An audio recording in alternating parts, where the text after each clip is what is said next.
It's a beautiful morning. I think I'll go outside for a while and just smile. Just taking some clean breath. Hello everyone and welcome to another collaboration cast. Now I will be featuring two collaborators this time. One of them you guys are very familiar with, and that is Greatness. So say hello, Greatness. Hello, how's everybody? And you guys are very familiar with her. I have been doing quite a few casts with her, and she's, a very good caster, great player, so why not?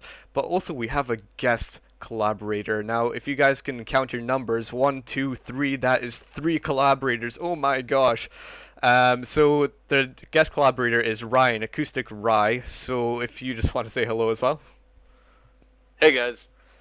And basically, he's very good at the game as well, and he is, like I said, a guest collaborator, so I will give him an opportunity to speak throughout this replay, just so you guys can hear him. And yeah, so I think we'll get this replay started. So are you guys ready? Yes, sir. Yep. Yes, sir. Okay, so 3, 2, and 1. Okay, so here we go. Now, I'm sure you guys already know this map. This is 2v2 on rails and metal. Now I'll introduce the players we are going to be watching, and they're expert players. So this is going to be BoogemReloaded, SuperSilverReloaded versus this other clan here, IstrebitelUbludkov and Govna, and Greatness and Ryan will be casting on one of those players, and I will be casting in general the entire game. So let's just get this started from the beginning. Ryan, what are you going to be taking a look at? I'm going to be watching Govna, who is actually ICAZ smurfing, and I'm also going to be trying to keep an eye on Ubludkov, which is Game Replay's very own expert Guderian. So as you guys heard it, Ryan was saying that these players are very popular on the Game Replays forums, very well known. Guderian, sorry, I'm probably saying that wrong. Govna is a strategy specialist on the forums, and so very popular player on there. And what are you going to be watching, Greatness? BoogemReloaded. He's the American player, and Okay. British is gonna go set up on this fuel. Oh, sorry, I was just getting ready to talk all about it. Okay, so there we go. We've pretty much decided who we're going to be watching, and as I said, I'm going to be watching the entire game from a general perspective. So we've all got our little specialized roles, so that's pretty cool. So anyway, get to the casting, Bernard. That's why I know what you guys want me to do. So here we go. In the middle, we have a bit of Panzer Grenadier action versus British action. So pretty cool. What we have right off the bat is this headquarters command truck coming down on this fuel point in the middle, and as you guys notice, this fuel point is a medium fuel point. So with this HQ on there, they'll be getting extra resources, just basically claiming the center as their own, just because they want to have all those extra resources. They want to have a very close retreat point, so why not put your guys put them at an advantage. So what is happening right now, Ryan? Well, we've got, obviously the British HQ truck came up. They started to build an emplacement, stopped and cancelled it. We have an MG42 firing on Tommies just outside of the HQ, and rifles fighting from the rock wall against Panzergrens, a bike, and Pios in a house. Now, I don't think you guys, what do you guys think about this? Do you think it's actually a good idea these riflemen are behind the wall so far away from all the other guys? The further, the better. I mean, they're in that heavy cover. They can stay there and see that pile in the house is almost dead now because they've just been plucking away. I suppose that's really true. The only thing about riflemen is that they're not so good when it comes to long-range combat. I mean, they're especially specialized when it comes to close range, but I suppose, yeah, that green cover, giving them a bit of support there. Now, what we have is just a bit of middle action going on. We have some supporting riflemen on the center, quickly about to be suppressed by this MG, unless they can get behind that green cover, and yes they do, they are behind the green cover, so that is absolutely fine. The MG is in the open right now, so that red shield basically showing that it's going to be getting some extra accuracy on it, meaning that will be taking more damage over time. So not exactly the best of placements right there, but fair enough. Why not? And so what can we And expect? On you go. We've got an MG pinning down Tommy's over on the east side. We had a mortar pit go up and then stop again. British player seems a little indecisive. Well, he's got a casualty clearing center down, so that's I'd say that's actually a really good idea. I mean, he got that down right away, because I think that's probably gonna mean he's gonna be going for a heavy infantry strategy. So you know, all that infantry is gonna be getting from that Yeah, casualty clearing station over time. Pretty good. Yeah, and now the Axis has their version of the casualty clearing station, which is probably, you know, he's putting up a bunker. It's probably going to be a medic bunker. Yeah, I mean, if you guys actually look at the placement of the medic or the bunker right now, I mean, its range, its cone is actually facing at quite an awkward angle. It's not even facing towards the enemy, so that's most likely going to be a medic bunker. Now, And Ryan, I what? believe I There's actually just a see mortar a going up. sniper coming out, and Hold on. here it's just taking some hot shots on the Brits right now. Yeah, well, we've got the Schwimmwagon over on the west side, other than some random accusations of map hacking, etc. Decapping some of the fuel and munitions over there. So that's pretty much the job of the Shimwagon. I mean, that's what it's going to be really doing, just capping basically. Do Panzer Elite players actually do anything else with the Shimwagon? Well, you've got mines, incendiary traps, and mark target that you can choose, although I don't see anything about a doctrine from the Panzer Elite, although we do have tier 3 up and an armored car coming out.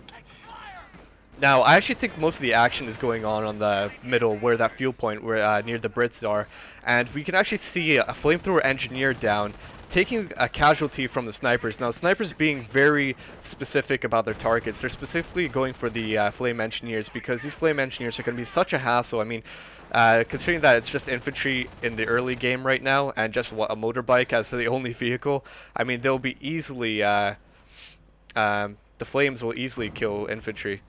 And I actually like what they're doing. This HQ, this British HQ is actually so good. I mean, considering that's down near the front line, these engineers that actually lost one of their squad members could just replenish from their teammates' base. So very nice use of teamwork right there from the beginning. But is it worth it, though? Because now the Axis has lost their fuel. It's going to take them a lot longer to tech up now if they can't get that fuel back. Well, you do have the armored car over on the west. They're harassing that Bren carrier, which is almost dead, and a damaged engine. Now, Ryan, I'm gonna spot you out as the Axis specialist this match, if that's okay. Do you think it's a right idea that the Axis are actually going for the right-hand side? I mean, as I said, a lot of action is going on the right-hand side right now. Do you think it's appropriate for them to be trying to take out that HQ? Well, you see a lot of, particularly with British players, you see Whermacht trying to go generally kind of for a base pin, but you see some issues here with a mortar pit coming up. A sniper just brought down a unit just outside of the British base. I didn't see what it was. I think it was a flame engineer. And so with fighting on this side, you're stalling for time, basically, to allow you to tech and allow you to continue to do those things. I don't know if it's wise. It just depends on how it plays out from here. Yeah, you said stalling for time, but Oh, those rifles. I just want to say the pathing. They ran around the trees instead of running back. yeah, I was quite unlucky there with the pathing. I was just gonna say that this this mortar emplacement is gonna provide so much hassle. I mean, I know these guys, the Axis, are trying to fight on the middle hand side, but I mean, considering just how they have the snipers and the MGs, like some sort of stationary stuff, this mortar pit is gonna provide so much hassle. I mean, if they're gonna try, personally, if I was playing as the Axis, if I was going to try and take out the British HQ, considering how much guys they have there, I would try to at least have some probably, like, vehicles out, or flamethrowers, basically, some pioneers. I think that would help a lot. You saw the counter sniper snipe? get cut down by the recon. Oh, yeah. Oh, squad, huh? jeez. Yeah. We We had like also 12 kills. we got flamers attacking the mortar. We have another Schwimmwagen built by the PE and another armored car roaming around the west side.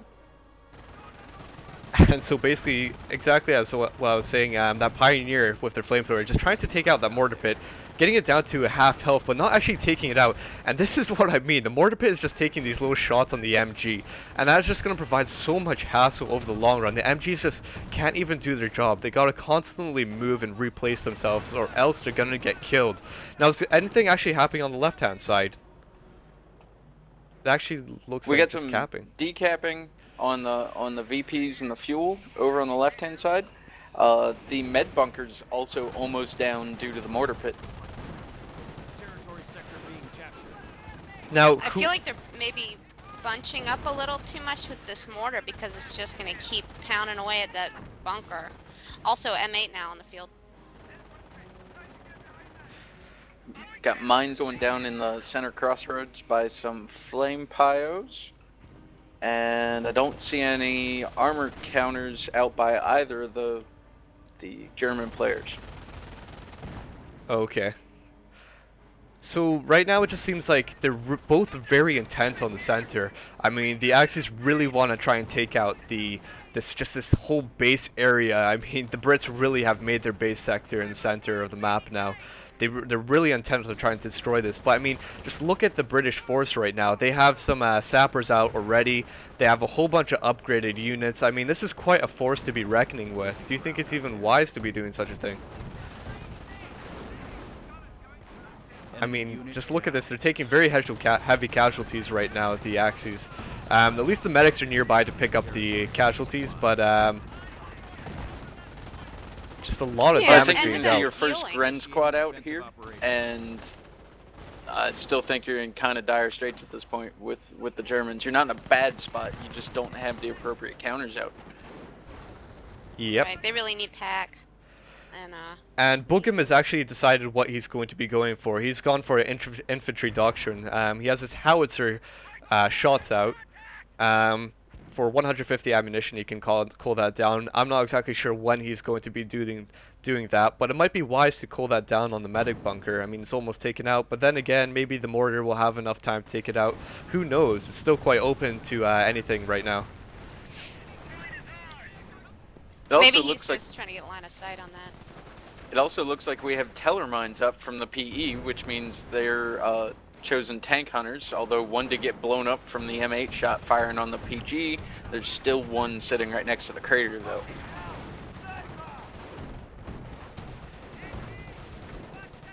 Okay. Yep, already going down. Bunkers And now. right down on the bunker. So just deciding